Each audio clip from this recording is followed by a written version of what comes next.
Right, as you can see here, I've got the bits that are going to get done. This Sako quad stock, and I'm going to do the bottom metal, well in this case bottom plastic, which is the trigger guard and the magazine housing. I'll do them as well. So what I'll do now is I'll get my methylated spirits and some rags, and I'll give it a good clean. And what I'll do is I'll end up putting the rifle wedged up so it's ready for spraying, so I haven't got to touch it again because I don't want to get any grease or anything like that off. So I'll use the methylated spirits and that now to degrease it and give it a good clean. So I'll come back on film when we're all set up and done that. Right, I've dabbed some stuff on my rag, some methylated spirit from the stock. I'll clean as much as I can, getting all grease and shite off. I've got a pot here with it in, I'll just dab it, that'll evaporate off, so put plenty on. It stinks.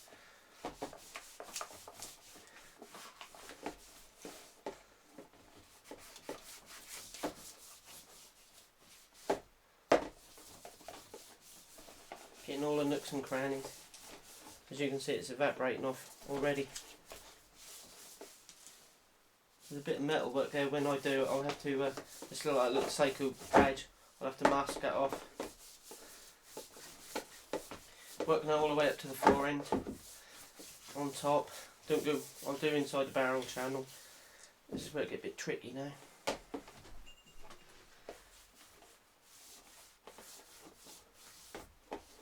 Nice even strokes, bring all the crap up to one end.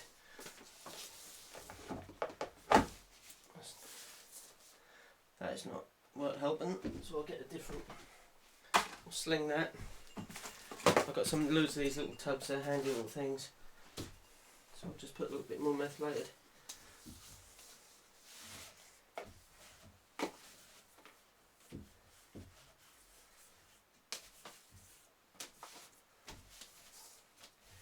If you've got a smooth surface to help the spray stick to it, I recommend roughing it up with 200 grit sandpaper or glass paper. But this has had enough knocks and dents in it, this is plenty rough enough. So that should be done, just a tip. Very gently.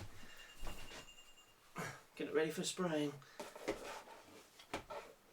There you go. I'll just give that 5-10 minutes to dry off. I'll get rid of this. The lid. And we'll put the first base coat on.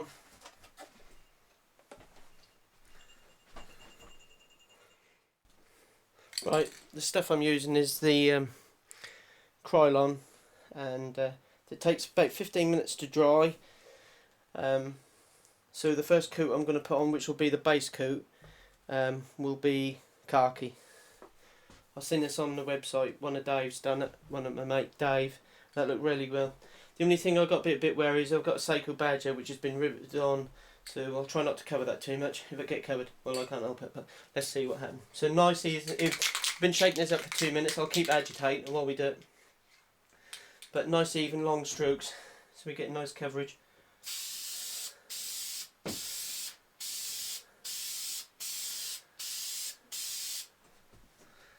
Different.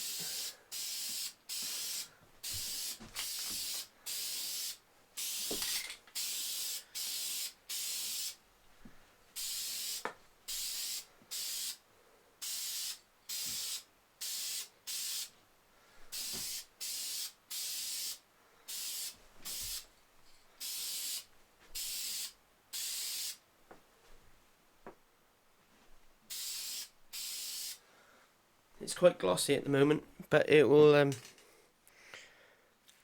go like a satin finish or a dull finish.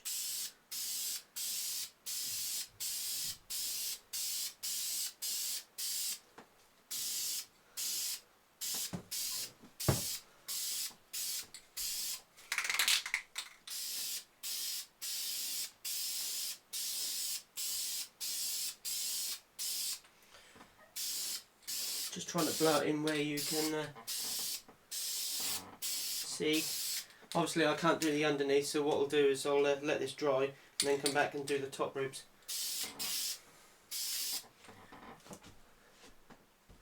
that should do for now. Do the end. You got to be careful, that'll soon run. So I'll let that dry now. We'll see how that turn out. I'll give that a good sort of half an hour.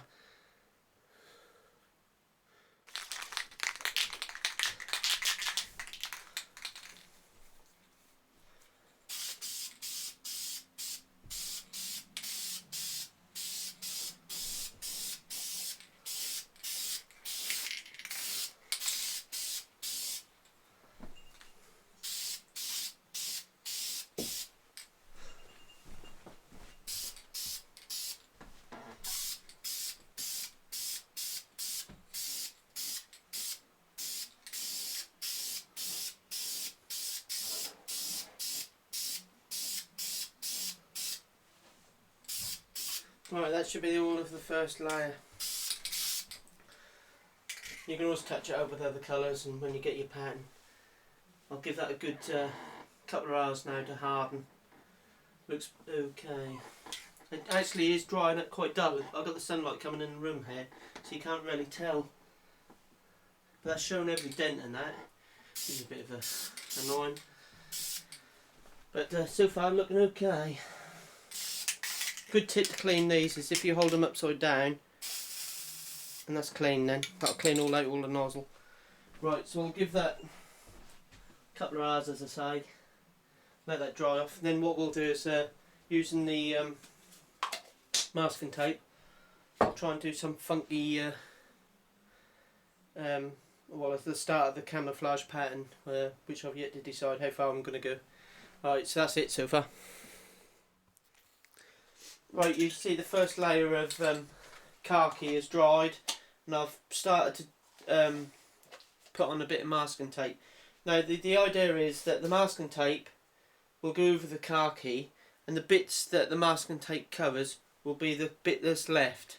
So I'll now block spray the rest of this with olive, spraying everything, even over the masking tape, and I'll start to build up my layer. And then what I'll do is I'll go over there with another, let that dry again, and then masking tape it up again, which I'll show you in a minute too. So I've been shaking this can for 2 minutes. Now I shall go over the whole complete rifle with olive. Nice even strokes as before.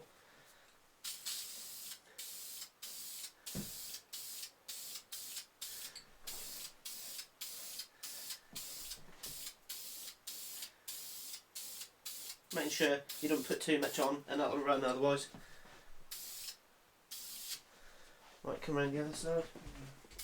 Just do the butt. Haven't decided what colour I want that yet.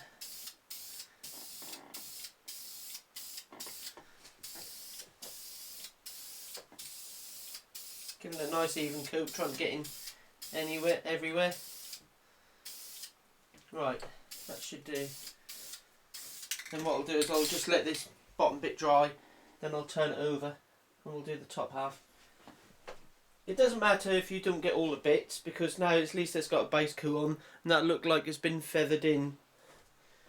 So that's the olive, and then I'll let that dry now. Just you don't want to go over the top because this will run this stuff. Anyway, that's that bit done. As I say, I'll let that dry and we'll turn it over. I'll come back in a minute. Right, you can see I've now gone over it with some some brown rather. So that's all brown. So at the moment it's had olive, brown and khaki. What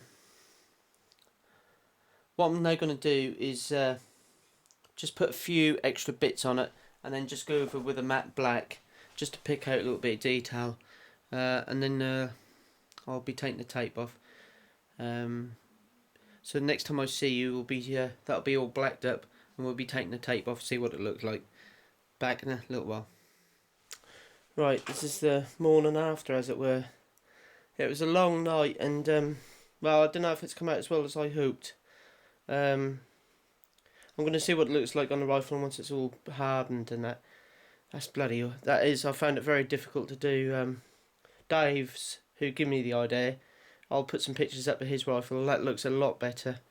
But it's an easy route if.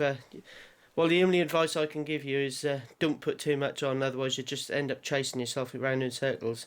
That's about 4 coats. I rubbed it down twice, so I've got to a point where I can't be asked to do it anymore. That'll be enough for what I want. I'll take some pictures in a little while of it on actually with the action in, but I'll just give it the rest of the day to harden and that. This is the sort of thing that looks easy on paper, but just go into it with your eyes wide open. That is not as easy as it looks. Well, it probably is, but I think I've made it hard work. But I'm pleased with it to a certain extent. I think with the rifle in, with the action and the barrel and the scope on, that'll look a lot better. But I keep looking at it and keep fiddling about with it, and I don't think that's the answer. So I'm going to leave it as it is now. Job done. And well, that ain't going to alter the rifle at all. It's just if I can live with the colour. So that's it really. I'll take some pictures later on with the action in. Cheers. Right, I've put the action on now. I think it looks better. See what you guys think. I've just obviously recheck zero and that. That's one side. I've used olive, brown, khaki and black. All of the Krylon, which I'll put the website up where they're available in the UK. And also there's a link on there back to the original article where I got the idea from on UK long range. So that's one side. That's probably the best side. That's the other. I've got a slight mark up here. I don't know what that's all about, whether there's too much paint on there or not. But if I'll see what it wears like. If it don't wear too good, what I'll do is I'll sand it down and start again. So that's basically